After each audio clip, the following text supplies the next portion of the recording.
Hello friends, welcome to easy recipes by Nargis. இன்றைக்கி எங்கள் வீட்டில் ஒரு சூப்பரான ஒரு குடல் குழம்பு நாங்கள் பண்ணியிருந்தோம். ரொம்ப ரொம்ப சூப்பராக இருந்துச்சு. கொஞ்ச நேரத்துலேயே குடல் ஃபுல்லாக காணாமல் போச்சு. வாங்க, அதே மாதிரி உங்கள் வீட்லேயும் குடலை காணாமல் போகிறதுக்கு என்ன பண்ணலான்னு பார்க்கலாமா? ஃபஸ்ட்டு ஒரு 3-4 டேபிள் ஸ்பூன் அளவுக்கு நல்லெண்ணெய் ஊற்றிக்கோங்க. நான் இன்றைக்கி குடல் குழம்பு வந்து குக்கரில் தாங்க பண்ண போகிறேன். 3 பீஸ் பட்டை, 5 பீஸ் கிராம்பு, 5 பீஸ் ஏலக்காய் எல்லாம் எண்ணெய் சூடானதுக்கப்புறம் போட்டுட்டு லைட்டாக வதக்கி விட்டுடலாம். அதுக்கப்புறம் ஒரு பவுல் அளவுக்கு நான் இன்றைக்கி பொடி உள்ளி சேர்த்துக்க போகிறேன்.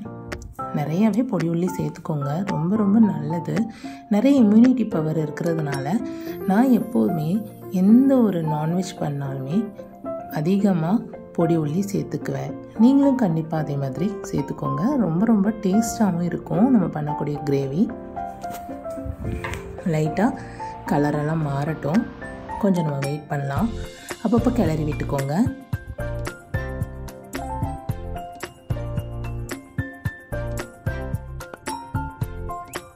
இப்போ பொடி உள்ளி நல்லா கலர் மாற ஆரம்பிச்சிருச்சு. இப்போ நம்ம இஞ்சி வெள்ளைப்பூடு சேர்த்துடலாம்.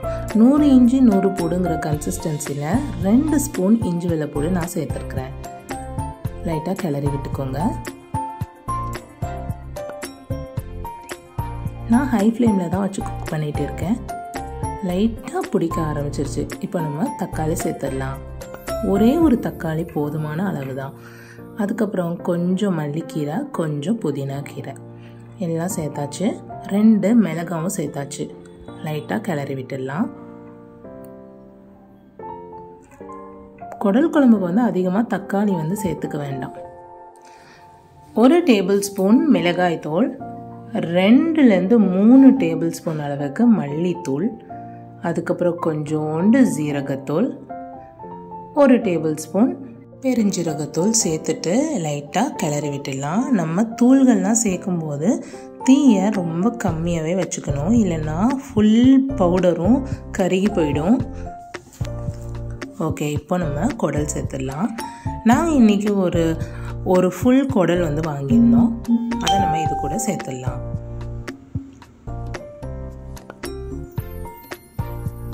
இந்த குடல் குழம்பு நீங்கள் சாப்பிட்றதுனால உங்களுக்கு வயிற்றில் உள்ள புண்ணுகள்லாம் ரொம்ப சரியாகும்னு சொல்லுவாங்க. எங்கள் வீட்டில் நாங்கள் யாருக்காவது வயிற்று வலி இல்லை வயிறில் புண்ணு விழுந்திருக்கு அப்படி அந்த மாதிரி டாக்டர்ஸ் எதுவும் சொன்னாங்கன்னா நாங்கள் குடல் குழம்பு கொஞ்சம் அடிக்கடி வாங்கி சாப்பிட்டுடுவோம். உண்மையாகவே வயிறு வலியும் சரியாயிடுங்க. அது கூடவே கெட்டியான 1 டேபிள் ஸ்பூன் தயிர், தேவையான அளவுக்கு உப்பு எல்லாம் சேர்த்துட்டு லைட்டாக ஒரு கிளறி விட்டுக்கோங்க. மசாலா வந்து எல்லா பக்கமும் ஸ்ப்ரெட் ஆகிற அளவுக்கு கிளறி விட்டுக்கோங்க. அதுக்கப்புறம் அதுக்கு தேவையான அளவுக்கு கொஞ்சோண்டு தண்ணி நம்ம சேர்த்துடலாம். சேர்த்துட்டு மறுபடியும் ஒரு தடவை கிளறி விட்டுக்கோங்க. முதல்லையே குக்கர் மூடி போட்டு மூட வேண்டாம். சாதாரணமாக ஒரு மூடி போட்டு மூடி வச்சுக்கோங்க. கொஞ்சம் நேரம் அது வேகட்டும். எண்ணெயிலே கிடந்து வேகிற மாதிரி இருக்கும். கொஞ்சம் குடலும் சுருண்டு நல்லா வரும். கரெக்டாக ஒரு 15 நிமிஷம் போல் மூடி போட்டு நான் மூடி வச்சுட்டேன். ஒரு தடவை கூட ஓப்பன் பண்ணி நான் கிளறி விடவே இல்லை. இப்போ 15 நிமிஷத்துக்கு அப்புறம் ஓப்பன் பண்ணி பார்த்துடலாம். இந்த மாதிரி நல்லா சூப்பராக தண்ணி விட்டு குடலும் நல்லா சுருண்டு போய் சூப்பராக வெந்திருக்கு பாருங்கள். இப்போ நம்ம உப்பு செக் பண்ணி பார்த்துடலாம். நம்ம கொஞ்சம் தான் உப்பு சேர்த்துருந்தோம், அதனால ஒரு தடவை உப்பு செக் பண்ணி பார்த்துடலாம். குடல் குழம்புக்கெலாம் லாஸ்ட்டாக ஒரு தடவை நீங்கள் உப்பு போட்டிங்கன்னா அந்த உப்பு வந்து அந்த குடலோடு சேரவே சேராது. அதனால் ஒரு தடவை உப்பு செக் பண்ணி பார்க்குறது ரொம்ப நல்லது. உப்பு கொஞ்சம் கம்மியாக இருந்த மாதிரி இருந்துச்சு, அதனால் அதுக்கு தேவையான அளவுக்கு நான் உப்பு சேர்த்துட்டு லைட்டாக இன்னொரு தடவை கிளறி விட்டுட்டேன். இப்போது நான் வந்து தேங்காயும் கசகசாவும் சேர்த்து அரைச்சி வச்சுருக்கேன். 2 டேபிள் ஸ்பூன் கசகசா தான். அதே மாதிரி கொஞ்சம் ஒரு முறி சின்ன தேங்காயில் 1 முறி தேங்காவையும் நான் நல்லா அரைச்சி பட்டு போல் அரைச்சி வச்சுருக்கேன். அது கூடவே அதே கப் அளவுக்கு கரெக்டாக 1 கப் அளவுக்கு தண்ணி நான் சேர்த்துட்டேன்.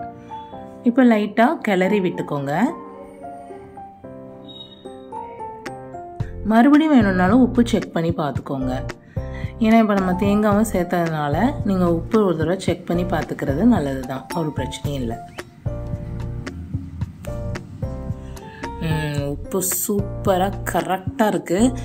ஓகே, இப்போ நம்ம குக்கர் மூடி போட்டு மூடக்கூடிய டைம் வந்தாச்சு. குக்கரை ப்ராப்பராக செட் பண்ணி வச்சதுக்கப்புறம் 8 விசில் வரைக்கும் தைரியமாக விட்டுருங்க. ஒரு பிரச்சனையும் இல்லைங்க.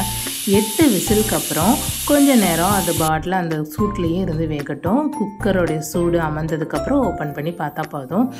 வாவ், ஸ்மெல் அவ்வளோ சூப்பராக இருக்குது. குடலோட பச்சை வாடையே இல்லை. ரொம்ப ரொம்ப சூப்பராக, ரொம்ப ரொம்ப ஹெல்த்தியாகவும் இருந்துச்சு. நாங்கள் சாப்பிடும்போது நாங்கள் ரொம்ப டெம்டிங்காக இருந்தது. ஒரு வாய் சாப்பிட்டதுக்கப்புறம் அடுத்த வாய் சாப்பிடவே ரொம்ப ரொம்ப டெம்டிங்காக இருந்தது. எங்கள் எல்லாருக்குமே ரொம்ப ரொம்ப பிடிச்சிருந்துச்சு. நீங்களும் உங்கள் வீட்டில் இதை மறக்காமல் ட்ரை பண்ணி பாருங்கள். அண்ட் இந்த வீடியோ உங்களுக்கு பிடிச்சிருந்துச்சுன்னா ஈஸி ரெசிபீஸ் பை நர்கீஸை சப்ஸ்கிரைப் பண்ணிக்கோங்க. தேங்க்யூ.